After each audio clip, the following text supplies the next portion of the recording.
जय मित्रांनो, तर बघा या ठिकाणी आज बुद्धिमत्तेचा आणखी एक चॅप्टर बघतो आपण. अक्षरांची मांडणी किंवा गाळलेले पद शोधायचं आहे. तर बघा एक अल्फाबेट दिलेला असेल, हे असे पूर्ण आपले जे काही 26 अल्फाबेट्स आहेत तसे. तर ते नाही का एका अशा बॉक्समध्ये किंवा सर्कलमध्ये किंवा अशा वेगवेगळ्या पद्धतीने नाही का ट्रायंगल मध्ये किंवा एक सर्कलमध्ये असे दिलेले असतील.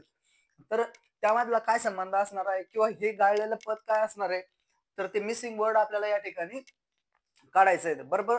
तर चला सुरुवात करूया. तर बघा या ठिकाणी ATENI आणि या ठिकाणी काय असणार आहे असं काढायचंय. तसंच ही पण सिरीज आहे आणि इथलं गाळलेलं पद आपल्याला काढायचंय. तर बघा सगळ्यात पहिले बघू ए. तर सगळ्यात पहिले सगळ्यात वरची लाईन बघू आपण काय संबंध आहे. तर बघा ए नंतर टी आहे. बघा ए कुठे या ठिकाणी आणि टी कुठे या ठिकाणी आहे. बरोबर. काही ताळमेळ लागतोय का? तर पुढे बघू आणखी टी नंतर ई. तर टी नंतर ई म्हणजे बघा असं नाही का कोणताही अक्षर कुठे येतंय, बरोबर आहे का नाही, काही जुळत नाही. मग काय करायचं अशा वेळेस, थोडीशी नाही का काही वेगळी रचना केली का ती बघू आपण बरं का. तर बघा हे बघा थोडंसं ऑब्झर्वेशन करायचं याचं, लगेच कळून येतं. तर बघा या ठिकाणी ए बघा, ए नंतर काय सी, बरोबर. तर ए नंतर सी कसं एक लेटर सोडून सी येतं. त्यानंतर सी नंतर टी येत आहे बघा, ए त्याच्यानंतर सी, सी नंतर ई, बरोबर. ए सी म्हणजे एक अक्षर सोडून पुन्हा ई येत आहे. ई नंतर बघा या ठिकाणी जी घेतलंय, बरोबर. समजतंय का? तर जी घेतलंय म्हणजे बघा ई नंतर यात सोडल्यानंतर जी, म्हणजेच ही जे सिरीज आहे ही कशी आहे झिगझॅग झाली, म्हणजे असं असं असं असं, बरोबर. बघा ए नंतर सी, सी नंतर ई, ई नंतर जी, जी नंतर आय, जी नंतर एक सोडल्यानंतर आय येतो, बरोबर. त्यानंतर आय नंतर एक सोडला तर काय येतं के येतो. तर के नंतर जर एक सोडला तर काय येईल आपल्याला या ठिकाणी, तर या ठिकाणी आपल्याला एम येईल, बरोबर आहे का नाही. तर ही सिरीज कशी बनली आहे, अशी सरळ बनवायच्या ऐवजी ती अशी झिगझॅग बनवलेली, म्हणजे अशी खालीवर खालीवर खालीवर. तर अशा पद्धतीने एक अक्षर सोडून एक अक्षर घेतलेलं आहे. तर या ठिकाणी तुम्हाला एम येईल. तसंच आता खालचं बघा डब्ल्यू, डब्ल्यू नंतर काय घेतलंय तर टी, डब्ल्यू नंतर दोन अक्षर सोडून टी घेतलंय. टी नंतर क्यू म्हणजे दोन अक्षर सोडून क्यू घेतलंय. त्याच्यानंतर पहिल्या याच्यात कसं एक एक अक्षर सोडलं होतं, आता या खालच्या याच्यात दोन अक्षर सोडले, बरोबर. तर बघा क्यू नंतर काय एन, क्यू नंतर हे दोन अक्षर जर सोडले तर या ठिकाणी तुम्हाला एन भेटतो. त्यानंतर बघा कुठे गेला आपलं एन, एन येते. एन नंतर दोन अक्षर सोडले तर आपल्याला के भेटल. एन एन एन एन नंतर हे दोन अक्षर सोडले तर के भेटलं. के नंतर पुन्हा दोन सोडू आता, जे आणि आय सोडलं तर एच. तर बघा या ठिकाणी एन के एच, एच नंतर आता पुन्हा दोन सोडू, एच नंतर जर हे दोन सोडले तर तुम्हाला या ठिकाणी ई भेटल, बरोबर.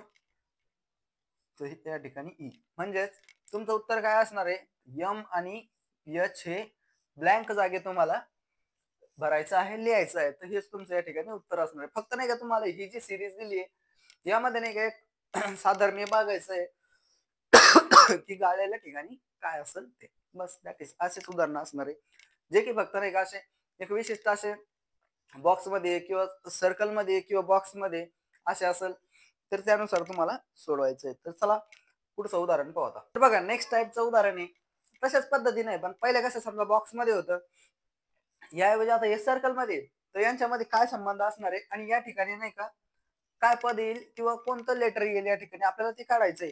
तर बघा पहिल्यांदा आपण काय करू, डी पासून या ठिकाणी सुरुवात करू, है की नाही. म्हणजे अशा पद्धतीने, म्हणजे कसं घड्याळाच्या दिशेने सुरुवात करू.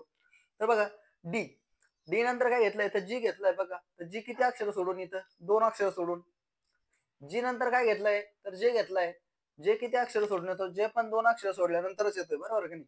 जे नंतर यम म्हणजे दोन अक्षर सोडले आणि यम आला. यम नंतर दोन सोडले तर पी येतो. पी नंतर दोन सोडले तर यस, आणि यस नंतर जर दोन सोडले तर व्ही. मग आता आपल्याला इथं काय करणं आहे, व्ही नंतर दोन अक्षर सोडायचे म्हणजे वाय. तर या ठिकाणी येणार आहे वाय. म्हणजेच नाही का ज्या पद्धतीने आपण पाठीमागची उदाहरणं बघितले ना, पाठीमागचे जे काही चॅप्टर वगैरे त्यामध्ये जशा पद्धतीने होतं ते फक्त नाही का डायरेक्ट दिलं होतं, डायरेक्ट पद काढायचं. पण इथे या ठिकाणी समजा एखादी डायग्राम असेल, एखादी आकृती असेल, त्या आकृतीमध्ये नाही का तुम्हाला हे लेटर्स दिलेले असतील आणि पुढचं लेटर काय असेल त्यामध्ये ते काढायचंय, बरोबर आहे का नाही.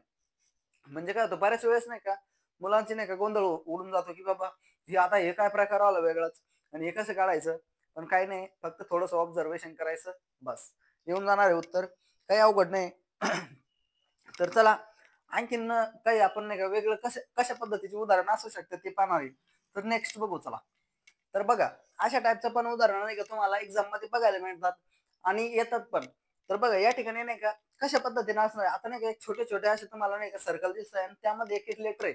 तर बघा एवढ्या नाही का अशा सगळ्या याच्यात लेटर आहे, फक्त खालचे दोन आहे ना यामध्ये लेटर्स नाहीये, तर ते तुम्हाला या ठिकाणी शोधायचे. तर बघा कशा पद्धतीने शोधायचं बघा.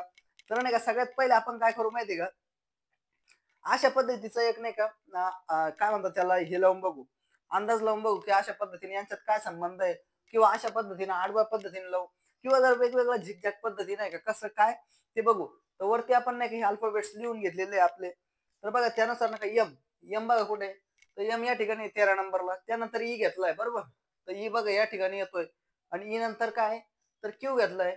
म्हणजे नाही का कोणतेही अक्षर पुढे पण आहे, म्हणजे काय असं ताळमेळ नाही त्याच्यामध्ये, समजा 4चा गॅप सोडून आहे की 2चा गॅप आहे का 8चा आहे का 10 असं काहीच कळत नाही बरोबर आहे. त्यामुळे आपण नाही का असे आडवे बघू आता. बघा यम, यम नंतर बी, बी नंतर काय तर एन, एम बी एन आणि सी बरोबर आहे. पण असं काहीच नाही होते. पण मग आता काय करायचं की जवळच्या जवळचे अक्षर बघू आपण. समजा कसं बी, बी नंतर सी किंवा डी, एक अक्षर सोडून किंवा दोन अक्षर सोडून ई, असं काही दिसतंय का तर बघू. तर बघा या ठिकाणी काय करू, आता यम पासून सुरुवात करू. यमच्या जवळचे अक्षर काय दिसतंय बघा.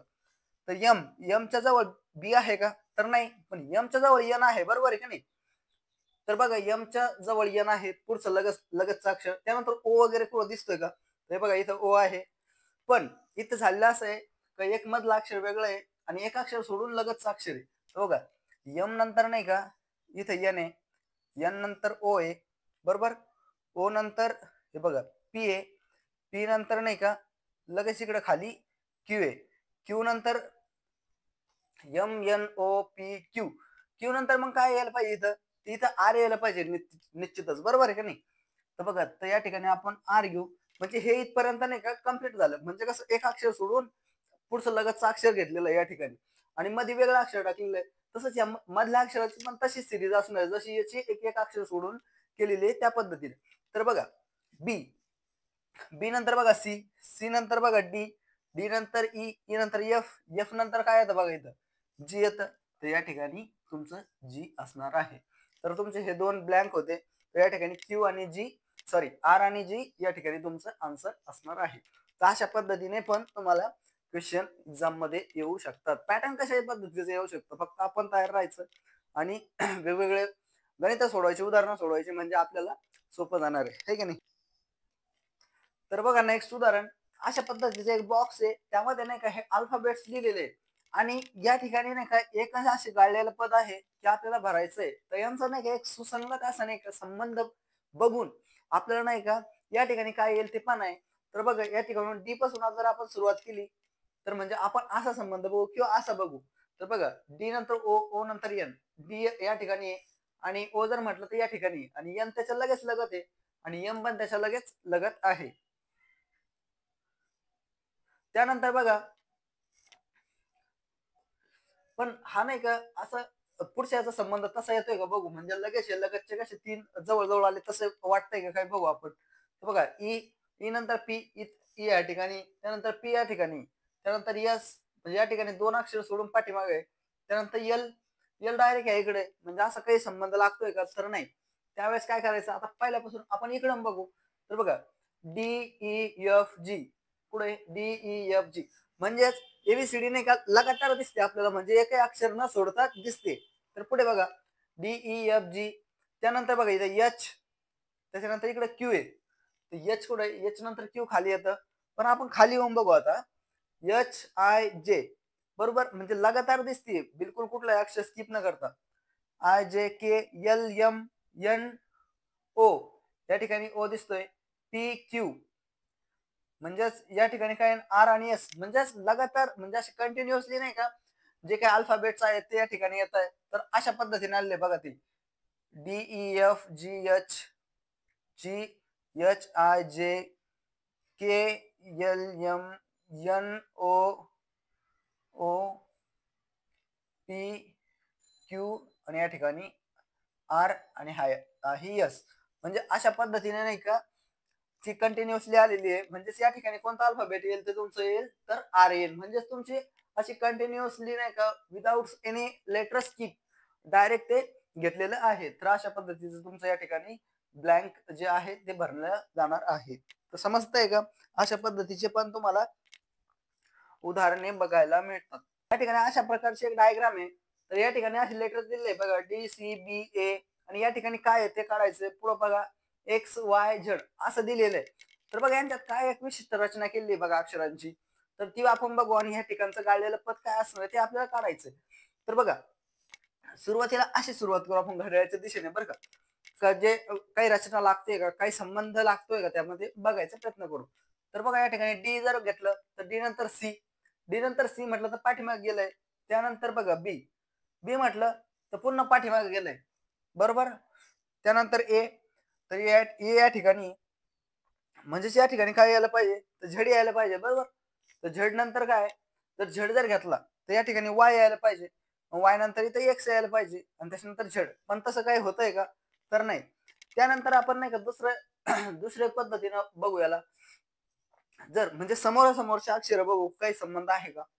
तर बघा जर डी घेतलं तर त्याच्या समोरचं आपल्याला काढायचंय बरोबर आहे. त्यामुळे त्याचा संबंध सोडा. त्यानंतर सीच्या समोरासमोर, सीच्या डायरेक्ट लगत किंवा समोर म्हणा, त्याला लगत नाही म्हणता येणार तर लगत याला म्हणतात आणि हे समोरासमोर आहे. तर सीच्या समोर जर म्हटलं तर या ठिकाणी आपल्याला कोण भेटतोय तर एक्स, एक्स भेटतो बरोबर. म्हणजे ह्या सीच्या समोर काय आहे तर हा एक्स आहे. त्यानंतर बघा बी, बीच्या समोर काय आहे तर वाय, तर बीच्या समोर हा वाय आहे. म्हणजे त्याच्या खालचे अक्षर जशा पद्धतीने आपण अशी मांडणी केली आहे त्या पद्धतीनं ते दिसतंय. त्यानंतर बघा एच्या समोर काय तर एच्या समोरच आहे झड बरोबर. म्हणजे हे जे अक्षर आहे त्याच्या समोरासमोरचे म्हणजे त्याच्या खालचे अक्षर या ठिकाणी घेतलेले आहेत. तर तेच या ठिकाणी असं बघा. आणखी पुढचं बघू आपण वाय, हे तर बघितलं म्हणजे याच्या समोरचे समोरचे आले. म्हणजेच मग आता डी च्या समोर काय तर डी च्या समोर आहे डब्ल्यू बरोबर.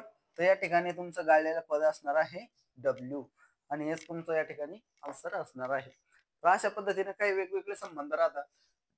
समजा एक लेटर सोडून एक राहतं किंवा पाठीमागचे लेटर घेत घेत चाललेलं असतं कंटिन्युअसली किंवा एका खालचे एक लेटर पण राहतात. म्हणजे हे उदाहरण नाही का पाहायला गेलं तर तसे एकदम सोपेच आहे.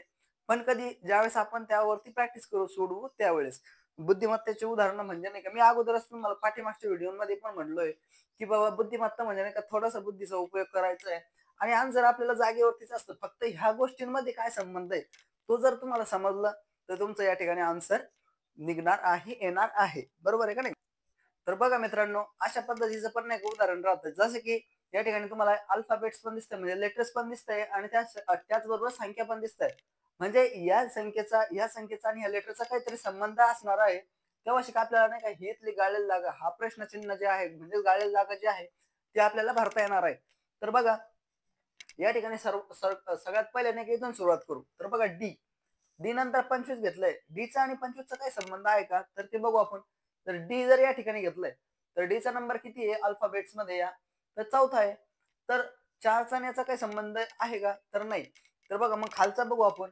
म्हणजे या संख्येचा आणि याचा काही संबंध इथं तर काही जुळत नाही. मग असं बघू तर डी आहे 4 नंबरला बरोबर आणि या ठिकाणी आहे 16.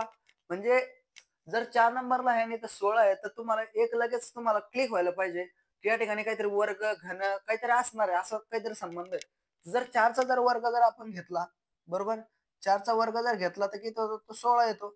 तर हे जे लेटर आहे याचा जो नंबर आहे तर त्याचा या ठिकाणी वर्ग घेतलेला आहे हे आपल्याला या ठिकाणी समजतं बरोबर आहे.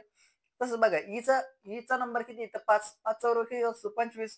तसंच बघा एफचा या ठिकाणी क्रमांक आहे 6वा तर 6चा वर्ग जर म्हटलं तर 36. तसंच जी बघा जीचा क्रमांक आहे 7 तर 7चा वर्ग किती होतो तर 49. त्याचबरोबर नाही का तर इथं हे 64, 64 कशाचा वर्ग आहे तर तो आहे 8चा वर्ग बरोबर आहे. तर 8 नंबरचं लेटर कोणतं आहे तर या ठिकाणी आहे एच. काय आहे एच. म्हणून या ब्लँक जागेवर तुम्हाला लेटर भेटणार आहे एच आणि हे तुमचं आन्सर असणार आहे. म्हणजे बघा अक्षर आणि अंकाचा पण काहीतरी संबंध असतो असं या ठिकाणी आपल्याला दिसतं आणि अशा पद्धतीची उदाहरणं तुम्हाला पाहायला भेटतात. तर बघा पाठीमागे ज्या पद्धतीने आपण उदाहरण घेतलं त्याच टाईपचं नाही का हे पण उदाहरण आहे. तर बघा या ठिकाणी नाही का काहीतरी लेटर्स आणि त्याबरोबर नाही काहीतरी नंबर दिलेले आणि त्यामध्ये काय संबंध आहे त्यानुसार नाही का ते पाठीमागचं उदाहरण होतं, तसंच हे पण आहे. तर बघा तुम्ही नाही का व्हिडिओ या ठिकाणी पॉज करा आणि तुम्ही पण या ठिकाणी सोडू शकता आणि कमेंट मध्ये सांगू शकता बरं का. तर बघा या ठिकाणी बघा बी जर घेतलं तर बी साठी लेटर नंबर घेतलेला आहे 4. तर बघा बी नाही का या अल्फाबेट्स मध्ये 2 नंबरला आहे. तर या ठिकाणी असं दिसतं आपल्याला की जर 2 जर म्हटलं तर 2चा स्क्वेअर म्हणजेच वर्ग काय येतो, तर या ठिकाणी 4 आहे म्हणून या ठिकाणी 4 घेतलेला आहे बरं का. तसंच पुढे बघा ए ए आहे 1 नंबरला म्हणजे 1 चा वर्ग 1च आहे म्हणून या ठिकाणी 1 आहे. तसंच पुढे बघा जी जी बघा तर जीचा नंबर किती आहे, तर आहे 7 आणि 7चा स्क्वेअर जर म्हटलं तर 49 आहे बरोबर ना.